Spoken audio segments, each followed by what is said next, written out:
If there is anything that we must learn from Western Europe, is that they have gone through enough problems and they are capable of organizing their affairs, and they have demystified political leadership.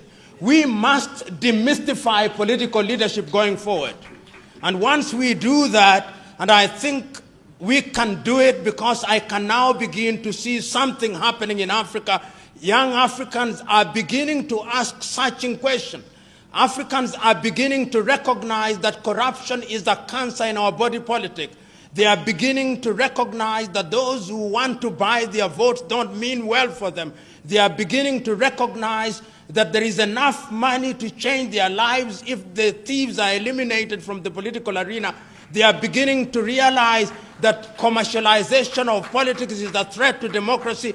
They are beginning to rise up. And I think that those who have not smelled the coffee will be surprised. They will be surprised when the ground moves from under their feet.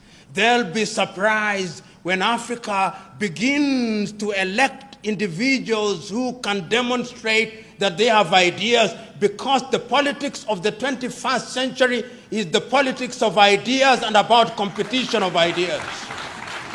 And therefore, when one is appointed into any public office because of the demands of the electorate, and this relationship between the African member of parliament or the African president and the electorate is a symbiotic relationship.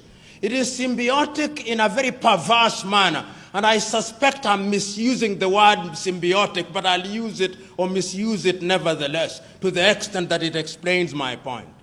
What happens is that it appears that the electorate has allowed the so-called leader, because many of them are misleaders, to remain in their positions of power and to acquire as much as they can, on the understanding that periodically their loot will be shared with them.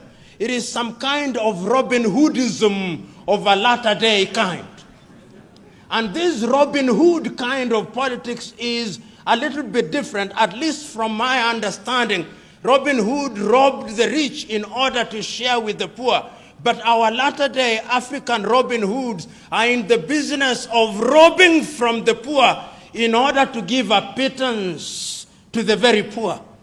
And this is what we are talking about today when we talk about commercialization. So that if you ask any typical African politician, how much does it cost you to be elected into parliament, they'll tell you it is in the millions.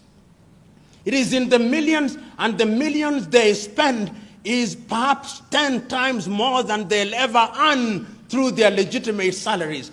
And I ask myself, if your salary in 5 years is going to be 1 billion Ugandan shillings, why should you spend 5 billion Ugandan shillings to get into that office? There must be something that we do not see, but you see, and I know what it is. What it is that getting into the office of the Member of Parliament, or indeed any other political office in Africa, is a guarantee that things will come. So that in many African countries, the politician is the major tenderpreneur. The politician is the gatekeeper. The politician is the one who receives the guests. He is the tax collector informally, aside from the URA. And in this regard, therefore, we must commercialize politics. We may blame the politicians, but what about the electorate? The electorate also is to be blamed. The electorate has insatiable thirst and hunger for things that they have not worked for. They have been trained and they no longer listen to ideas. My good friend Norbert Mao, who I was told was here, I do not know whether he is here, will tell you, not that I have talked to him this morning, but he'll tell you that one of the pains that one has to endure when you confront your typical African electorate, is to convince the electorate that ideas count for something.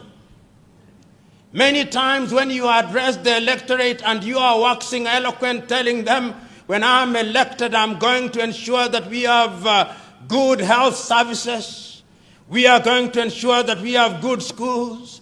We are going to ensure that we create opportunities for innovation and invention and create opportunities for young men and women. They are waiting for you to finish. They will tell you, we hear you. We know you are going to do all those beautiful things. But in the intervening period, I must eat. And therefore, no matter how beautiful your ideas are, if you don't carry money on that day, your ideas, like the elephant before them, will never fly.